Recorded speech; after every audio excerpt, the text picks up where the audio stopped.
The Wonderful Wizard of Oz by L. Frank Baum. Chapter 10. The Guardian of the Gate.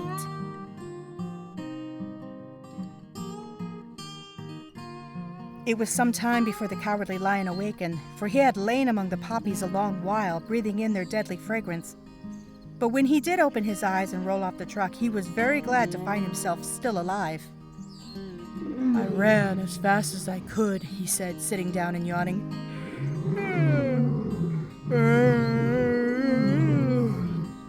"But the flowers were too strong for me. How did you get me out?" Then they told him of the field mice and how they had generously saved him from death. And the Cowardly Lion laughed and said, "I have always thought myself very big and terrible, yet such little things as flowers came near to killing me, and such small animals as mice have saved my life. How strange it all is. But, comrades, what shall we do now?" "We must journey on until we find the road of yellow brick again," said Dorothy, "and then we can keep on to the Emerald City." So the lion, being fully refreshed and feeling quite himself again, they all started upon the journey, greatly enjoying the walk through the fresh, soft grass, and it was not long before they reached the road of yellow brick and turned again toward the Emerald City where the great Oz dwelt.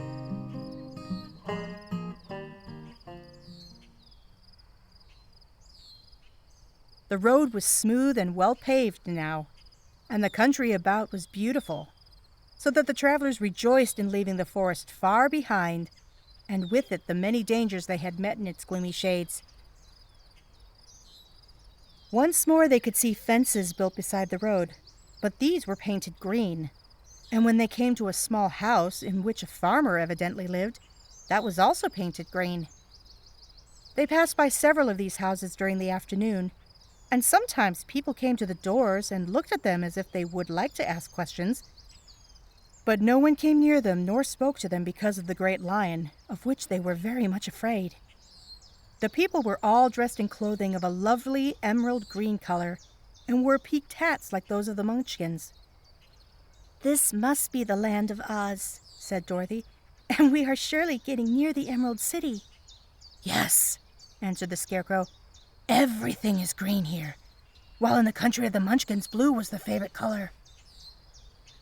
But the people do not seem to be as friendly as the Munchkins, and I'm afraid we shall be unable to find a place to pass the night." "I should like something to eat besides fruit," said the girl, "and I'm sure Toto is nearly starved. Let us stop at the next house and talk to the people." So when they came to a good-sized farmhouse, Dorothy walked boldly up to the door and knocked. A woman opened it just far enough to look out and said, "What do you want, child? And why is that great lion with you?" "We wish to pass the night with you, if you will allow us," answered Dorothy. "And the lion is my friend and comrade, and would not hurt you for the world."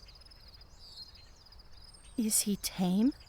asked the woman, opening the door a little wider. "Oh, yes," said the girl, "and he is a great coward, too. He will be more afraid of you than you are of him." "Well," said the woman, after thinking it over and taking another peep at the lion, "if that is the case, you may come in, and I will give you some supper and a place to sleep."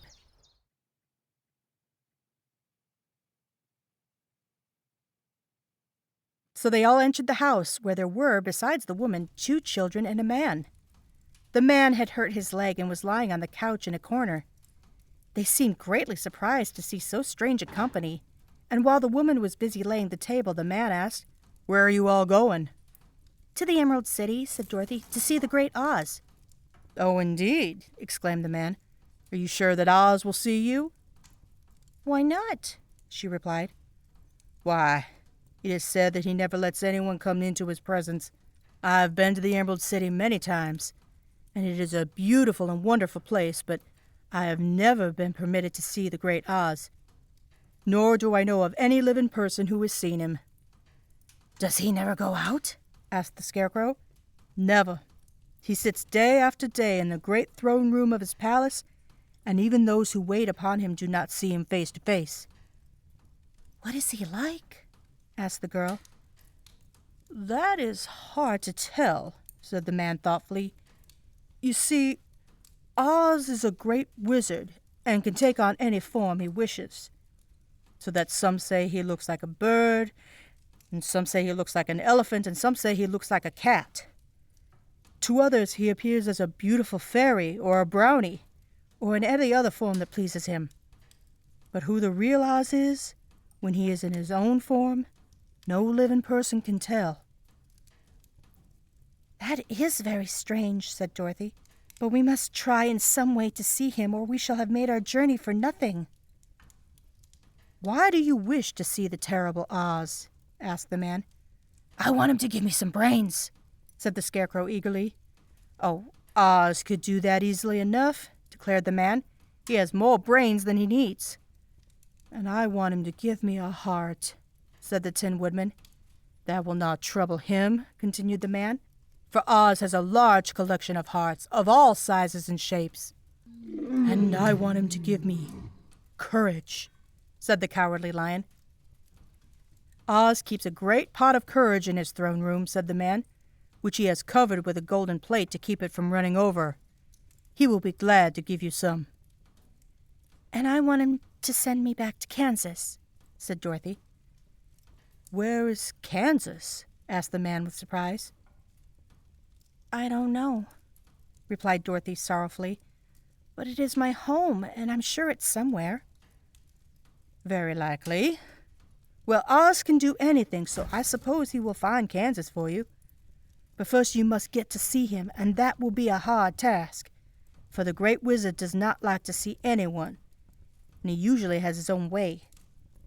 But what do you want?" he continued, speaking to Toto.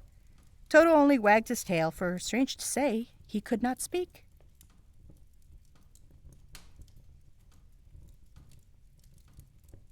The woman now called to them that supper was ready, so they gathered around the table, and Dorothy ate some delicious porridge and a dish of scrambled eggs and a plate of nice white bread, and enjoyed her meal. The lion ate some of the porridge, but did not care for it, saying it was made from oats, and oats were food for horses, not for lions. The Scarecrow and the Tin Woodman ate nothing at all. Toto ate a little of everything, and was glad to get a good supper again.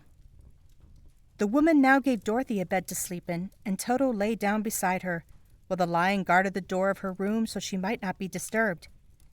The Scarecrow and the Tin Woodman stood up in a corner and kept quiet all night, although of course they could not sleep. The next morning, as soon as the sun was up, they started on their way, and soon saw a beautiful green glow in the sky just before them. "That must be the Emerald City," said Dorothy.